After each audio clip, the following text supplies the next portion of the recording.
یہ پوری کائنات اللہ نے اپنے محبوب حضرت محمد مصطفیٰ صلی اللہ علیہ وآلہ وسلم کے صدقے میں بنائی ہے، اور اللہ نے اپنے محبوب کو نور سے بشری لباس میں جب زمین پہ نازل کیا تو اپنے محبوب کو ہر خاص و عام انسان سے مقدم رکھا۔ تاریخ گواہ ہے کہ آپ کی شخصیت معجزات کا سمندر ہے۔ تاریخ نے لکھا، حضرت محمد مصطفیٰ صلی اللہ علیہ وآلہ وسلم کا سایہ زمین پر نہیں پڑتا تھا۔ آپ صلی اللہ علیہ وآلہ وسلم پر زندگی میں کبھی مکھی نہیں بیٹھی۔ آپ صلی اللہ علیہ وآلہ وسلم کو کبھی جمائی نہیں آتی تھی۔ آپ صلی اللہ علیہ وآلہ وسلم جیسے آگے دیکھتے تھے ویسے ہی آپ پیچھے دیکھتے تھے۔ آپ صلی اللہ علیہ وآلہ وسلم جس جانور پر سوار ہوتے تھے وہ آپ کی گواہی دیتا تھا۔ آپ صلی اللہ علیہ وآلہ وسلم کے پسینے مبارک میں اللہ نے خوشبو کو قائم کیا۔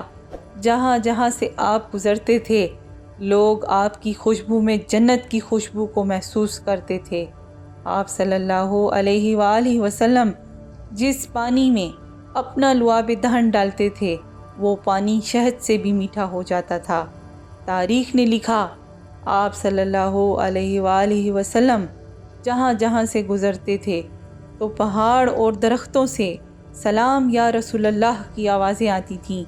آپ کے ہاتھوں پہ کنکریاں آپ کی نبوت کی گواہی دیتی تھیں۔ آپ وہی شخصیت ہیں جنہوں نے چاند کو 2 ٹکڑوں میں تقسیم کر دیا۔ آپ نابینا کی آنکھوں پہ ہاتھ رکھتے تھے تو اللہ انہیں آنکھوں کی روشنی عطا کر دیتا تھا۔ آپ مرے ہوئے انسان کے لیے دعا کرتے تھے تو وہ مرا ہوا انسان زندہ ہو کر آپ کی نبوت کی گواہی دینے لگتا تھا۔ آپ سے ہر پرندہ، ہر جانور اپنی زبان میں بات کیا کرتا تھا۔ آپ صلی اللہ علیہ وآلہ وسلم کائنات کی واحد شخصیت ہیں جس کو اللہ نے معراج پہ بلایا اور پوری کائنات کے لیے مثال پیش کر دی۔ باخدا آپ کی شخصیت کائنات میں بے مثل بے نظیر ہے۔ اللہ نے یہ معجزات اپنے محبوب کو اس لیے عطا کیے تاکہ قیامت تک ہر انسان اللہ کے رسول حضرت محمد مصطفیٰ صلی اللہ علیہ وآلہ وسلم کی شان ہر خاص و عام کو سناتا رہے۔ میں آپ سب سے عرض کروں گی اس ربیع الاول کے مہینے میں اس پیغام کو اتنا پھیلائیں کہ ہر کوئی رسول اللہ کے معجزات ایک دوسرے کو سنانے لگے۔